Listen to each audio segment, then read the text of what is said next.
Hello music makers, welcome back. I had a comment on my fancy bass video where I recreated the SID bass. Tyler was asking if I would make a tutorial on the lead sound. At first I thought, what lead sound? He's commented on the wrong video, I think. That was a bass tutorial. But then I realized, oh, he means this sound. I almost forgot I'd made it. I threw it together so fast. Obviously I was just trying to emulate one of the drop synths in the SID track. They're quite simple to make. There's only really 3 main ingredients. But by far the hardest part of all this is what the hell am I going to name this thing in the YouTube video? Get typing below. Let's go. So there's a reason I forgot I made this sound. I have a go-to method for making sounds like this. And that's what I'm going to teach you, not the exact SID sound, because I actually didn't end up that close to the sound in the SID record. I just did the thing, got close enough, and then moved on. That's kind of my workflow in a nutshell, actually. Anyway, so I'll teach you the principle, then you can make 1,000 variations of your own and tweak away to your heart's content. So I don't know about you, but I hear this sound as quite vocal. In fact, it's not a million miles away from...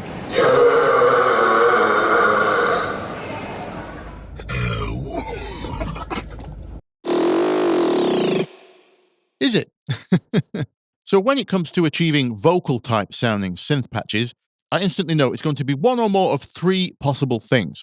Remember about 12 years ago when the whole UK dubstep thing was kicking off? The likes of Benga, Scream, Casper, Rusko were using a lot of this wub-wub type synths.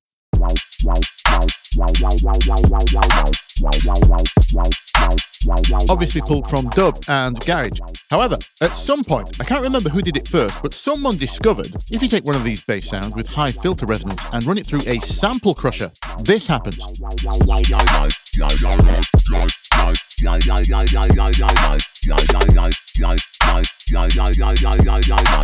I always called it the yoy-yoy. Now there's a good reason that starts to sound quite vocal. If you look on a spectrum analyzer, these big resonant peaks in the upper frequencies, moving apart and closing together, independent of the lower fundamental pitch, caused by the aliasing of the lower sample rate, is exactly the kind of patterns our vocal cords produce.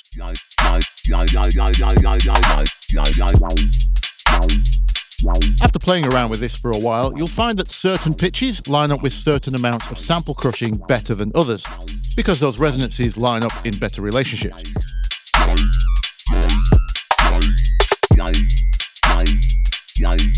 And this isn't a problem if your sound is just playing the one note. But of course, there's a good chance that the part you want to write for this uses more than one note. So here's a trick you can do to help with that. Instead of using an external effect to do the sample crushing, if we use the one built into the synth, any reasonably decent synth should have one, any such synth should also allow you to modulate that effect with something called key tracking. All key tracking means is playing higher pitches on the keys will send higher numbers to whatever parameter you've assigned it to. Here's a simple example. I've got this acid line here that's jumping around a lot of different octaves, a lot of different pitches.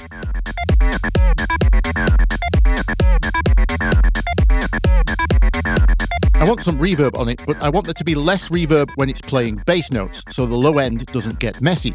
If I send the key tracking parameter to the reverb amount, I will get more reverb on the higher notes than I do on the lower notes.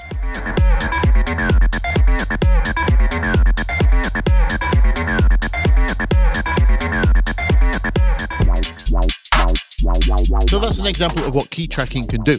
What this means for our vocal sounding synths is we can change the amount of sample crushing depending on the pitch of the note, thus hopefully eliminating that problem where the notes and the resonances don't line up. Now, because sample crushing frequency works in the opposite direction, we need to do the same with note tracking, so we have more sample crushing at lower frequencies. It can take a long time to dial the right ranges in, but that's the principle anyway. By the way, for the Serum users, key tracking is down here. So that's one way of getting vocal type effects. Let's look at another. The relationship between all those special peaks in a vocal sound are known as formants. And the second way we can emulate these is with a filter. As long as your starting waveform has enough harmonics to bring out, you could use any type of filter, like a standard EQ if you wanted, adding a few random peaks in the upper middle frequencies and changing their distance from one another.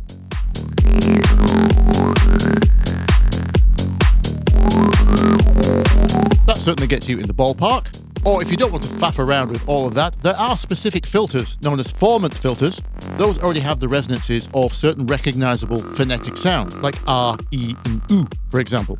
You can get these as independent effects, like the free Kilohertz formant filter.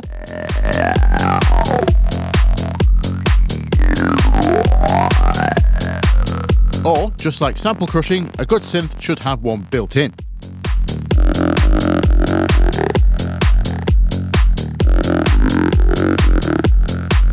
For those following along in Serum, formant filters are under MISC.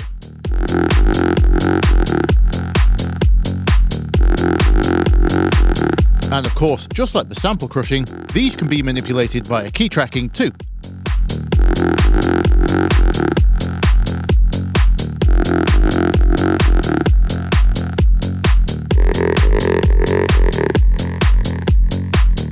On to the third method. The third way you can get a vocal sounding synth is to, well, actually use a vocal. We can actually inject the shape of a vocal sound, or any other source in fact, with something called a vocoder. A vocoder kind of prints the spectrum of one sound onto another. So here we've got a plain saw wave playing our riff.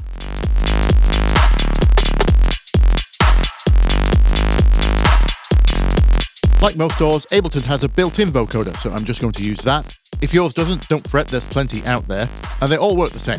They require two inputs. One's called the carrier, one's called the modulator. It's simple to understand. The carrier signal is just what carries the signal. In our case, the main synth, a simple saw wave. The modulator signal is what modulates that, what messes with it. And what's going to mess with our saw wave is just me going yoy, yoy, yoy, with a sample of that girl's incredible burp at the end. Yoy, yoy, yoy, yoy, yoy, yoy, yoy, yoy, yoy, yoy. So for Ableton's vocoder, I have to put the vocoder on the vocal, and then I tell it the carrier signal is coming from our synth. And we get this.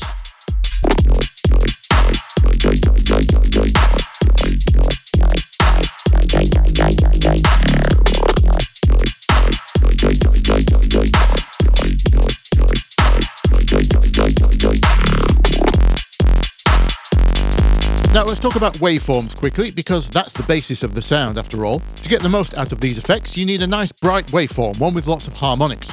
So a sine or a triangle isn't going to do much for you. But a square, or certainly a saw wave,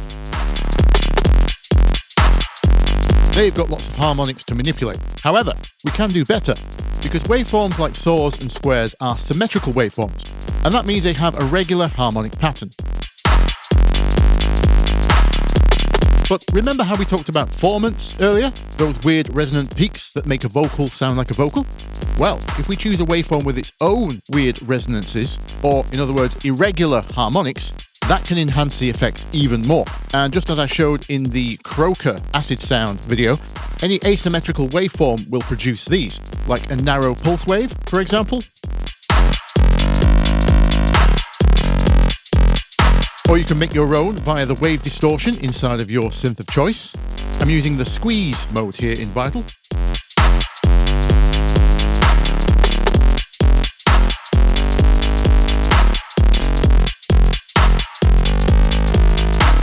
If you're in Serum, that has flip mode or asymmetrical modes. Now, another great waveform that many forget about, which has great asymmetry, is a kick drum, or any percussion in fact. Drag one of those in and make it into a wavetable. Voila!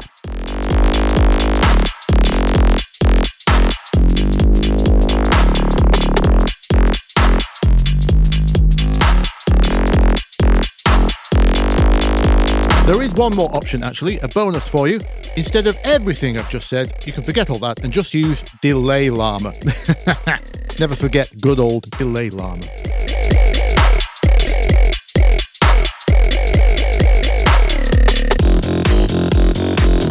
Okay, now you know all your vocal synth type options.